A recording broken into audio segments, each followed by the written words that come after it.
Welcome back, everyone. I hope everyone had a productive break, made some new friends, had some conducive conversations, and had a good time. Now, in 2026, the barrier to building has pretty much vanished, but the barrier to winning has never been higher. So what does the real leverage lie for a founder? That's a question that we hear all the time.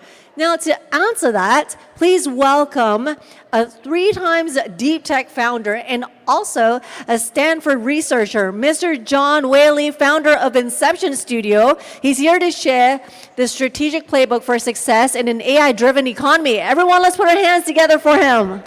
John, please have you on stage. And over to you. Thank you.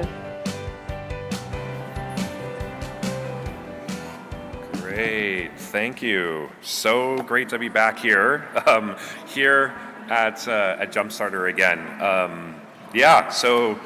was here actually 2 years ago, and it's amazing to see how much this event has grown, right? So I teach a class at Stanford that it's called CS224G. It's building applications using large language models. And it's one of the most popular courses at Stanford. And it's oversubscribed every single time that we offer it. And every quarter, I watch my students, they ship in a weekend what used to be, take a team 6 months and millions of dollars, right? Today, a single person with the right AI tools, they can now prototype, iterate, and build, and fully deploy a product that would have required a 10-person team and, just 3 years ago. And so the barrier to building has completely collapsed. Anyone can build now. But here's what my years of experience have taught me. It's the fact when everyone can build, building stops being the thing that actually matters. Something else takes its place, and understanding what that is, so that's the playbook. That's what I want to share today.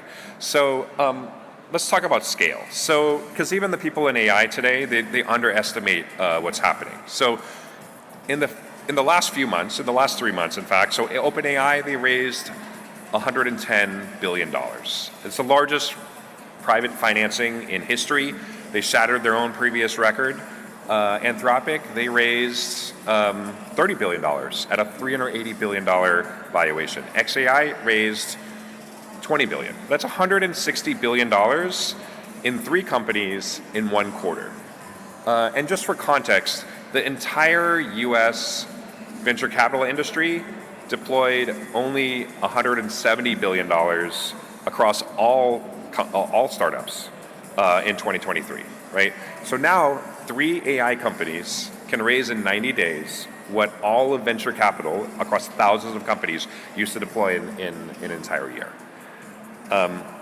And Silicon Valley, it's still the biggest AI ecosystem, the densest AI ecosystem in the whole world, right?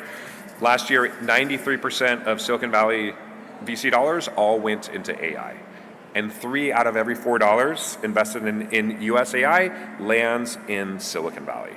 And so this concentration really creates something really powerful. It's velocity. The velocity is absolutely insane. How quickly these companies are building and moving is crazy, right? And Silicon Valley, the reason is because they built an environment where AI founders are surrounded by other AI founders, AI investors, and AI customers, right? And so that causes the velocity to compound. And so the question for the rest of the world, including Hong Kong, isn't whether to participate in this. It's just how to position yourself with respect to that velocity. So I'll come back to that. But first, let's talk about the playbook. So I'm going to say some things that are a little bit controversial that I think personally, even myself as a builder, I would have not liked to hear, but it's unfortunately the truth. So the truth that 2 years ago, the conventional wisdom was really simple, that AI belongs to the new generation. Whoever adopts these AI tools fastest is going to be the winners, right? And so it turns out that narrative was not the whole story. And so if you look at the breakout AI companies that are defining this era, right? Most of those founders are actually in their 40s to 50s. And the youngest founder among the top 25 consumer AI platforms is 33 years old. So these aren't fresh graduates. These are actually deeply experienced operators. And here's why that matters. So AI isn't that hard to learn. You don't need to understand transformers. You don't need to be a world-class programmer. What's hard is actually knowing what to build and the judgment to know whether that result is any good or not, right? So AI is a multiplier, and multipliers are really only as good or as useful as their inputs, right? So just to make this really concrete, so I know one team, they were trying to build an AI tool for enterprise sales, right? The demo looked great. It had clean projections, precise numbers, really high accuracy. And the team said, hey, this works great, right? And then a former CRO looked at it for a few minutes and said, no, it doesn't. This doesn't work. And it's not because the math was wrong. It's because it assumes that the CRM data was all honest. Like people who are experienced in sales, they know that pipeline data is actually political. Reps will sandbag, managers will inflate their numbers, forecasts are like negotiation tools. And so there's another team that was building in the same space, and their team was led by an experienced CRO. And so because they understood the problem, they modeled the actual rep behavior, not just the data from the CRM. They adjusted for historical bias. They designed how sales teams actually operate, not how the spreadsheets pretend that they operate. And that product is the one that really took off. So it was the same tools, different judgment. And that's the difference between building something that looks like it works and building something that is actually successful, right? I see this constantly in our programs. So these technical, fluent, first-time founders, they build really impressive demos. But the more experienced founders, the people, the repeat entrepreneurs, the people with deep domain expertise, they end up building companies that get funded and get customers because they know something that the first-time founders don't know. They know the difference between the product that looks like it works and a product that will actually sell. They know the buyers who sign the checks. They know which regulations will block them. They know these unwritten rules that determine whether a product gets adopted or just dies in the procurement, right? And so AI can't give you that. A lot of this information, it's like long tail information that AI is not going to be able to know, but you can only get it through years of real stakes decisions, right? And so here's based on this, here's the new playbook, right? Number one is that expertise is the biggest moat. So your 20 years that you gain expertise to know the difference between good and great, understanding power dynamics and distribution, decision making, that is actually what AI amplifies. And that's the part that AI can't easily replicate, and that's what it amplifies the most, right? So second is that network and positioning beat building. And as a lifetime builder, it's so sad for me to say this, but it's true. Code is now a commodity, right? Any team, they can build a first product in a few weeks, right? And the question is not, the real question is who has distribution, who has trust, who has access, right? This is one of the advantages of Silicon Valley. It's not the weather, it's the density, right? I run into startup founders often at coffee shops in Palo Alto, and then later on their companies become unicorns, right? I go to a Saturday hackathon and there's somebody from Google Brain is there, building an idea, and it becomes a funded company on Monday, right? When you're immersed in that type of environment where the bar is really high, everyone around you is moving at an insane pace, thinking bigger, and you end up holding yourself to a higher standard than you ever would if you're just working kind of in isolation, right? Now you don't need to move to Silicon Valley or relocate to benefit from that density, but you do need to be very intentional about building a strong connection to that type of network, right? And then third, the speed that's powered by judgment wins, right? AI dramatically compresses the build cycle from months to days. But speed without judgment just means that you just go around in circles. It takes much longer to find your way, right? The best founders, they move fast and they know where they're going, right? AI didn't replace them. it just supercharged them. And the people with expertise, they already have the judgment. Right? Now, AI just gave them this, crazy rocket engine, that they can strap to themselves and then achieve things that they otherwise couldn't. And so if expertise is the moat and AI is the multiplier, who's stepping into this arena? So this is the really interesting part, and this is part of the why the AI boom is so massive, right? So we're seeing this migration of talent, nothing like anything I've seen in Silicon Valley, at least. Senior engineers are leaving Google, research scientists are leaving DeepMind, portfolio managers they're walking away from 8-figure compensation, tens of millions of dollars a year, and and many of these leaders they decide that the opportunity cost of not starting a company now is actually greater than the risk of trying to start one. And these aren't people that have no other good options. They choose to start companies because they looked at this moment and they decided they can't sit on the sidelines during this truly once-in-a-generation transformation, right? And so 3 years ago, my partner, Mike Morris, and I, we created something called Inception Studio. We're a nonprofit, and we're designed specifically for experienced AI founders. We have a very unique model. We take zero equity, and we charge no fees. And we just focus on keeping the bar extremely high, right? And we wanted the best founders. We wanted the ones that would never just give up equity, to join an accelerator program. And so today we have, there's 259 founders who come through our programs. 84% are repeat entrepreneurs. 32% are actually exited founders. They have at least one exit in the past. It's an average of 15 years of industry experience.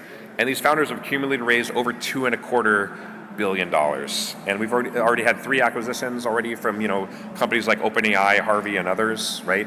And the founders really love it. Our NPS, our Net Promoter Score, is 84. Just for reference, the best consumer brands in the world have NPSs in their 50s. So 88% of our founders actually come via referrals to other founders, and that's the real insight. When you keep a high quality bar and you focus on giving a great experience to everyone who joins, you create this virtuous cycle. So great founders attract more great founders, the reputation compounds, and then the quality stays high, and the network becomes self-reinforcing, and that's what we built. So in early stage companies, the key to success is really the people. And so by curation, by proximity, by expertise and trust, that just accelerates everything. And so that's what happens when the multiplier meets something that's worth multiplying, right? And so running the most selected program for experienced founders in AI, it gives you a really unique perspective. Some of our alumni, they go on to lead some of the most important AI companies being built right now. We have deep relationships with many of these, the founders at the top AI companies, and also access to the next wave. And we see companies at the moment of formation. We build trust through our community and through these intense collaboration. And many of the best investors in the world, they work with us because they know that Inception is where the highest quality AI founders are. So that brings me back to why I'm here at JUMPSTARTER, right? When I spoke here in 2024, the AI wave was building, right? Now it is a tsunami, right? And I believe the next chapter is global, right? Silicon Valley is probably the densest AI ecosystem in the world, but Hong Kong is one of the most strategically positioned, both financial and cross-border ecosystems in the world. And these are very complementary strengths. So you're the gateway to Greater Bay Area in China, who's the other, AI superpower. You have deep capital markets. You have, world-class universities here, and a government that really understands, strategic technology. And most importantly, you have experienced operators in many of these domains, like finance, logistics, healthcare, manufacturing. These are exactly the type of expertise that AI amplifies the best. And so what the piece they might lack is that connection to the broader, AI ecosystem, global AI ecosystem, and that Silicon Valley's networking network. And that's the gap that we're trying to fill. The opportunity here is not to try to replicate Silicon Valley. That's not going to be successful. You want to be able to connect to it intentionally, right? To build these structured bridges of talent and capital and knowledge We've already started building this kind of bridge in Japan. We incorporated Inception Studio Japan last year. We've run a number of events there, and it's working. And I believe that Hong Kong can actually play an even bigger role. So this is part of the bigger vision, right? One of the most exciting things about AI is the fact that it's a great equalizer. For the first time, a brilliant founder in Hong Kong or Tokyo or Singapore or anywhere, I mean, they have the same access to those tools as somebody who's sitting in Palo Alto, right? Talent is uniformly distributed across the world. It always has been. What hasn't been uniformly distributed is access. So access to the networks, access to the capital, to the knowledge, and to the ecosystem that turns talent into companies, right? And so that's what we're trying to build, a global community that connects the best founders, wherever they are, to the top founder ecosystems. The next great AI company could be founded by someone who's at this conference today, and our job is to make sure that when that person's ready to build, they'll have the same advantages that a founder that's in the heart of Silicon Valley and Palo Alto would have, right? So let me leave you with this. So AI fluency is compounding. Every month of experimenting and building with AI builds intuition. The experienced professionals and founders leaning in today, they're building a structural advantage that the late movers are going to really struggle to close. But the lasting advantage won't go to the people who learned AI first. It will go to the people who brought the deepest expertise to AI, those who had something worth multiplying. And the founders that I work with, they left trillion-dollar companies. They walked away from guaranteed wealth because they understood that the greatest risk right now isn't starting something new, it's in sitting still. So here's my invitation, right? If you're an investor who wants proximity to the best AI founders and companies, if you are an experienced founder thinking maybe it's time for me to start my next thing, if you're someone in Hong Kong who wants to build that bridge, the real bridge between Hong Kong and Silicon Valley, let's talk, right? You can scan my QR code here. Let's connect, because if AI is the multiplier, the only question is what are you multiplying? Let's make it something that's worth multiplying. Thanks a lot. Thank you, John. Yes. And thank you for sharing that invaluable playbook with us. Really appreciate it. Please have a seat.